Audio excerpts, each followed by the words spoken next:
c'était une promenade. Un pied devant l'autre, on m'avait dit. On m'avait pas dit qu'il fallait mettre les mains. Ah, le genre de sentier, il est là, le sentier. Tu vois un sentier? Non. C'est à peu près par ici.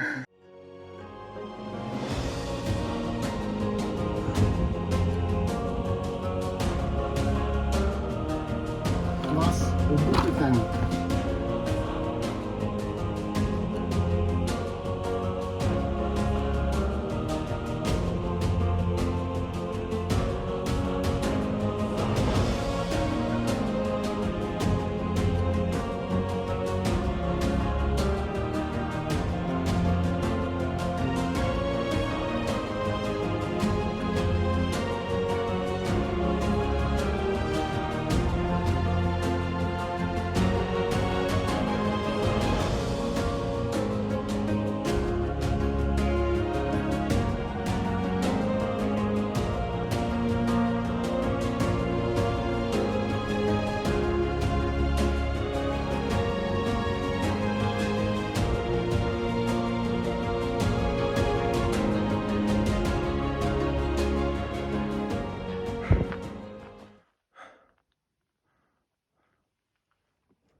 Voilà, de bouquetins. De bouquetins en Corse. Un peu facile hein, quand même. Ouais. Un peu facile. C'est vrai que 1980 mètres, En partant de zéro. franchement, j'ai vu pire. C'est tellement hostile. On a vu deux animaux, je ne saurais dire lesquels. C'était deux mouflons.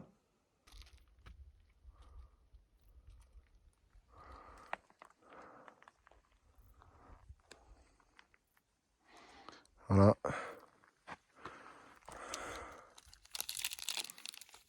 Let's go. On entame la partie, l'étape la plus dure. On va la défoncer. Au milieu de la Corse, parmi ces nombreuses montagnes, se dresse le Monte Cintoux.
Alors, un conseil, Alexis. Alors, on est dans la montagne. Il faut trouver tout ce que vous pouvez. Ici, on a du fer. Le fer, c'est bon pour la santé. Vous pouvez le lécher. C'est très bon pour vos organes et ça vous donne de la force pour monter en haut de la montagne. Allez, on y va. Oui.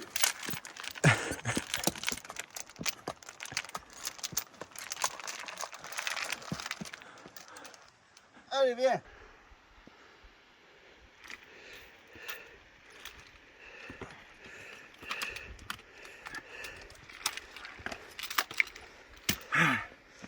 Et donc, pour faire le GF1, il faut un gros paire de couilles, aussi solide que le fer. Pour ça, il faut manger la chaîne.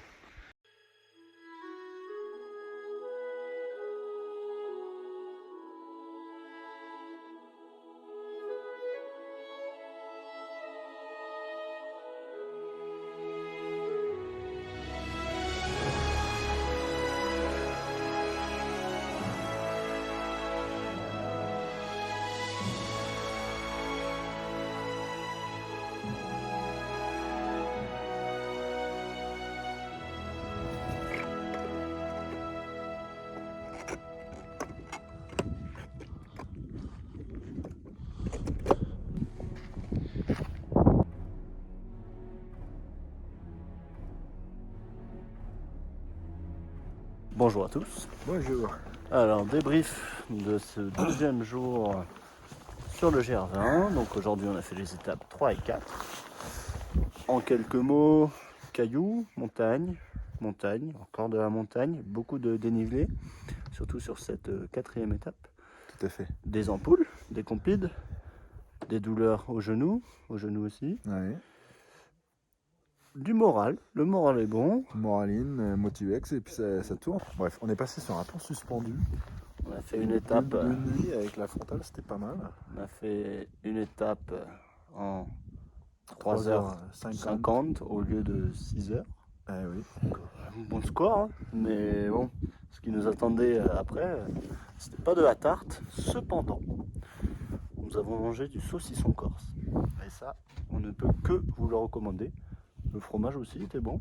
Il suffit de relever la tête et puis tu vois dans quel cadre tu te trouves.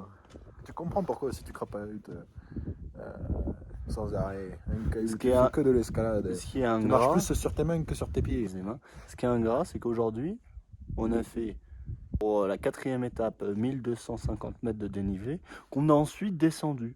Donc on se demande à quoi ça sert de monter si au final on descend juste après. Alors du coup, en fait, conclusion, c'est ce que je m'étais dit pendant la grimpe, c'est que c'est beau la Corse, mais c'est quand même vachement mal foutu. Hein. Il n'y a pas des tunnels ou des trucs comme ça. Des Corses hein, pour habiter en Corse. La cinquième fait 6,5 km et la sixième 23 km. Voilà, donc ça va être plus soft. Le plaisir. Et comme en fait on les double, eh bien... En tout, on va faire 30 km en une journée. Voilà. Infiltration de nuit. Et nous sommes observés. Coucou.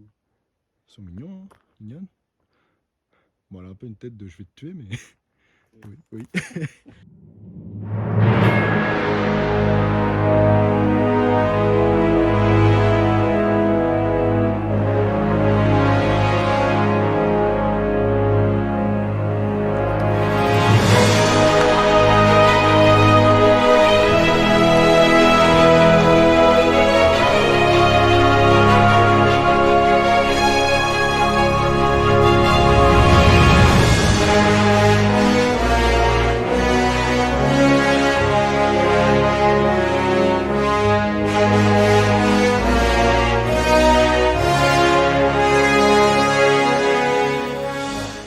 Donc aujourd'hui, c'était très long, très dur. L'apocalypse. 30 bornes. Le matin, ça allait, il pleuvait pas trop. Donc 20 sous la flotte. Et on en a fait 20 sous la flotte. Mais pas que la flotte, c'était sous la tempête. Il y avait des bourrasques sans arrêt. La Gore-Tex serrée, fermée dans tous les sens. L'horreur. On a perdu beaucoup de points de vie. Ouais, là c'est compliqué. 52 000 pas. Le problème, c'est que demain, ils annoncent de l'orage. Et on a 18 km à faire. Et on a pas mal d'affaires humides, du coup. Trempé. Une fois arrivé, il n'y avait pas de poêle à bois. Vraiment, heureusement qu'il y avait des douches tièdes et... pareil, en extérieur, donc à peine sorti du jet d'eau. Ouais, on a la froid. chair de poule. Voilà, direct. Les tremblements, se cailler des dents. Enfin, c'était... La prochaine fois, ce sera Ibiza, avec des masseuses et tout, là. Orage de mer. Des soirées t-shirt mouillé. Voilà, on essaye de sécher comme on peut. Bon, allez. On va sécher nos larmes, c'est tout. Ouais.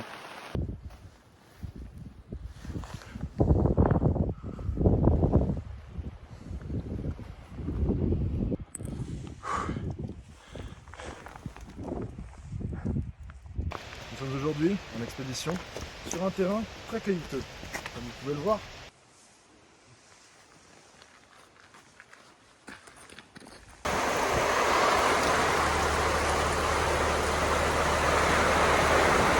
Salut, bienvenue dans le nouvel épisode de Voilà, c'est grand.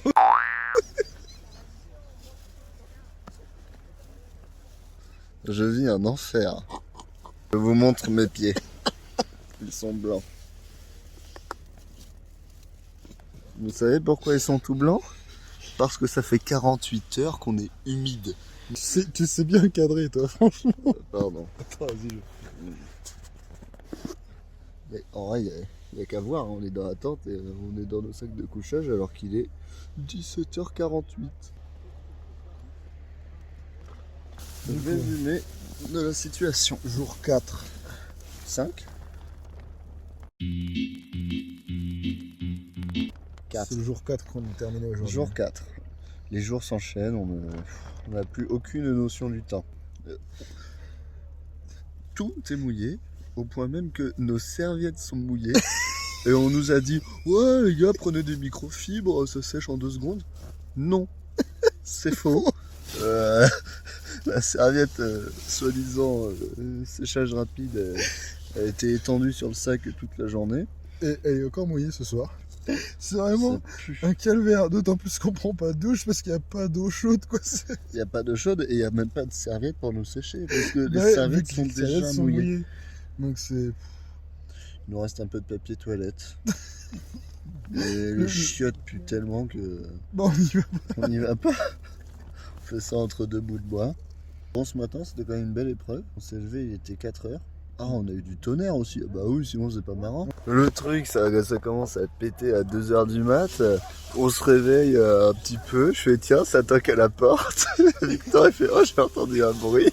Le truc, ça a pété, mais sur nous. C'était, mais. Vraiment, j'ai cru que c'était la tente d'à côté qui avait cramé. Moi, j'ai fait la technique de la carapace dans le duvet, mais bon. Comme il était mouillé, je suis vite ressorti. Non, bah, c'est-à-dire que Alexis est pas mal. Il s'est habillé pour se mettre dans son duvet pour sécher ses vêtements. Ah ouais, Tout avait séché. ah ouais. Et puis ensuite, il s'est rendormi et il s'est réveillé en sueur et tout était retrempé. C'est compliqué. En vrai, physiquement, c'est dur. Ouais, Vivi a les genoux pétés. Il marche avec 2 bâtons. 2 bâtons, Deux pas bâtons, du tout pratique. mais pas des bâtons de randonnée, quoi. Genre des troncs d'arbres qu'on a ramassés par terre.